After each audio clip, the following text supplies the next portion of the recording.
What's up? Derek Peterson here. Derek and Sharice Peterson here. bariatricpremium.net. Here to talk about being RNY. Being a lifter, trying to put on muscle.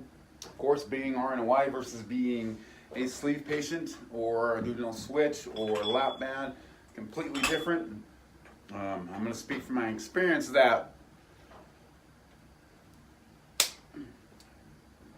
the factual science behind putting on large amounts of muscle mass, not just lean muscle mass, is hold up. Ouch. Is to eat. You need to eat. You need to be able to consume calories in order to put on this fucking tripod. This is the last time I spend this type of money on a tripod. Dad didn't pay that much for that one. What? I'm looking for my phone. Where did I put it? I don't know. I'm checking the bedroom. Anyway.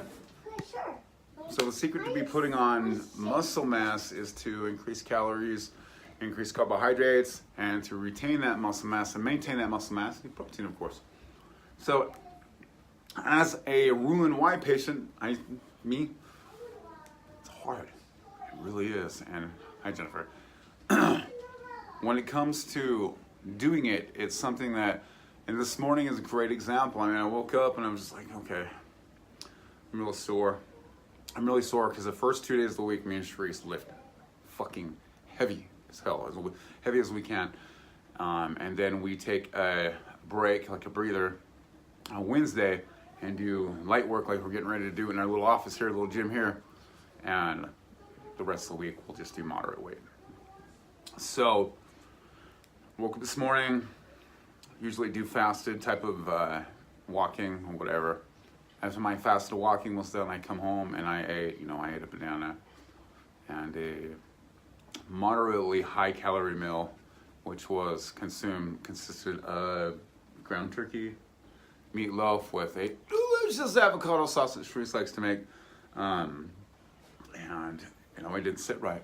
And that's just a story of my life, fucking food not sitting right. So it's hard for me to really put on this type of muscle that I really want without using something to help me along the way, namely anabolic steroids, which are illegal, or SARMs. For those of you who don't know what SARMs are, selective android receptor modulators, they are it's like legal steroids, really expensive. So it's hard for me to put on the muscle mass that I want to put on without obtaining drugs or not using drugs. So one thing that works for me, that even anyway, one thing that works for me is I can't fucking eat. I'm not able to eat. So when it comes to making your food and having your carbohydrates and your sugars and your proteins work for you correctly, you need to eat them at a certain time. So obviously this morning that didn't work. So still got to do the best I can, right? So what I've done, now you can either do it one or two ways. You can take your entire food, and sometimes you have to do this because there's a lot of time constraints. So sometimes will take a large dish. My fingers look dirty. They're not. A large dish, and I'll put it my food throughout the day, and I'll make sure the macros are like perfect on them. Protein, very high protein, and with the meatloaf that Sharice makes, we add steel cut oats to it. So there's the carbohydrates right there. Maybe an apple. Sometimes I'll take apples to work for the simple fact that sometimes I have really bad blood sugar problems. So I'll take apples to work just to maintain my blood sugar. So again, you can do one of two things. You can have a big dish and you can put your entire day's worth of food, which is, if you look at my regular dish of food, it's like fucking massive. It's like this big, about that tall, and it's just loaded to the max with food. Sometimes it'll take me a day and a half to eat all that. Or like we was doing back when we were doing the last part of the Moab, we'd take 6 dishes and we'd split up to 6 meals throughout the day. But I got in trouble because I was taking multiple breaks before I'd go to work, so in that way to Lincoln something, yeah. But here's the problem though. So your body, it sucks. My body gets sick quick. I get sick quick, and it causes me to be lazy. When I say lazy, that means I don't want to go through the work of having to continually eat. So instead of eating what I can in order to get those extra calories or replace glycogen storages, I will eat very small amounts of food, and I will do it like every 30 minutes. So it's hard work. It takes dedication, but the only way you can, the reality behind this is if you just want to fucking maintain, you're following the wrong person. But if you want to be an athlete, if you want to be the best and most healthiest person you can absolutely be, the most strongest person you can be, the most, swole person you can be, it takes hard work. A lot of the times when you are being an RNY patient, and I was arguing with fucking Mark Lobliner, asswipe of the fucking century, through personal messages here the other day, talking about how we're fucking fat and lazy idiots, or we're fucking lazy, weak-willed idiots, and blah, blah, blah, blah, blah, complete asswipe. That is not so much true as the fact that not everybody has a perfect life. Not everybody's been, not everybody has strong will. And that's what I argue with him about, is the fact that sometimes it's not so easy. So that's what, I took the easy way out, but I saved my life. So it is what it is. But we're going to go do the superset of the week. It's called the BMF pump. It's been around for a while if you've been part of the group. Just to remember that dedicate yourself. This 2019 will be the first year that I will be entering a competition. I'm looking forward to it. I'm hoping I'm not the only bariatric patient that's going to do it. I'm going to try to encourage my entire group. I'm going to try and encourage my team, which consists of a bunch of crazy people, crazy bariatric patients, to compete. I need a shave. Can you give me a hand? What do you need? All right, so we're going to do this with a resistance band for the simple fact that not a lot of people have. Please. Let me grab the phone. Huh? Grab the phone. Your phone? So we're going to take this off, so. All right.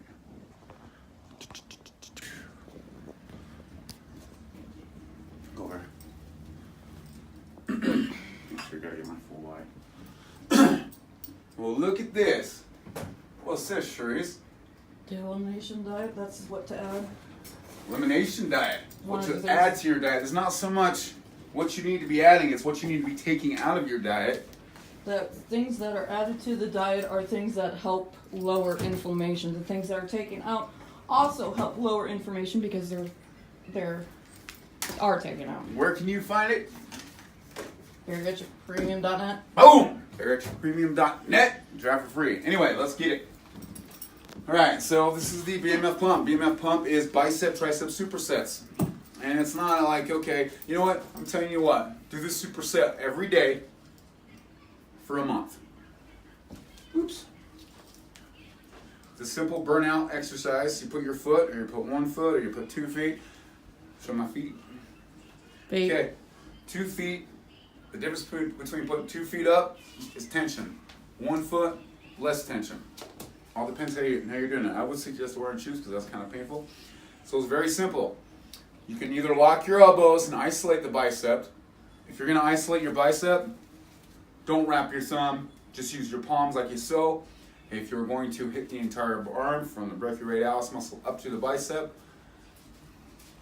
wrap your thumbs, full arm movement. It's going to hit the entire arm. It's going to take emphasis out of the bicep, but why would you want a massive fucking bicep, no forearms, no short head, etc.? You can't stick to one exercise. You got to have a variety of exercises. You got to change the body up. I mean, you got to change up your exercise. You got to change up your workouts. You've got to change up and shock the muscle in order for the motherfuckers to grow. So, what I like to do, of course, is hit the entire arm. Sometimes I'll isolate it, maybe once or twice a week, but hard work.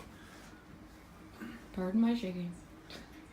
Angles are important. Doing it strictly like this, sure, you're isolating, but twisting your hands up a little bit. As you get up to the peak of the lift, twist again. What's up? You're making weird faces. No. Are you checking me out or something? Well. Okay, here we go. So you want to do what works for us. What works for us, little escape clause there, legal escape clause. Keep your back straight, core tight. Get to the peak of that lift. Don't go too far, stay over there. No. Do through about 25 of these. Change it up. Yep. Yep. You can do one or two things. If you have something like strong you can attach to, like here we have a bar that's weighted down to be about 135 pounds. If you don't have that, you can put the handle through the other handle and do it that way. We're going to do it like this. And it's the same way. You know, put your hand over your head. You don't want to go above. You don't want to go back like this. You go back like this, you're putting pressure on your rotator cuff. You're going to start getting, it's going to hurt. So do it right or don't do it. You're going to want to keep functional as possible. You don't want to overextend. Kind of painful. I mean, it might feel good right now. It might give you that pump in that tricep, but you know what? It's causing pressure back here. So arm up above your head. Functional movements. When I say functional, that means natural movements, natural 90-degree angle. I'm not causing any stress on the elbow, not causing any stress on the wrist, and not causing any stress on the rotator cuff. Now, to increase tension on that, wrap it. Really simple. It increases the tension. Yeah. Need about 25 of those. Goals. Cut it. Any questions? Mm-mm. All right.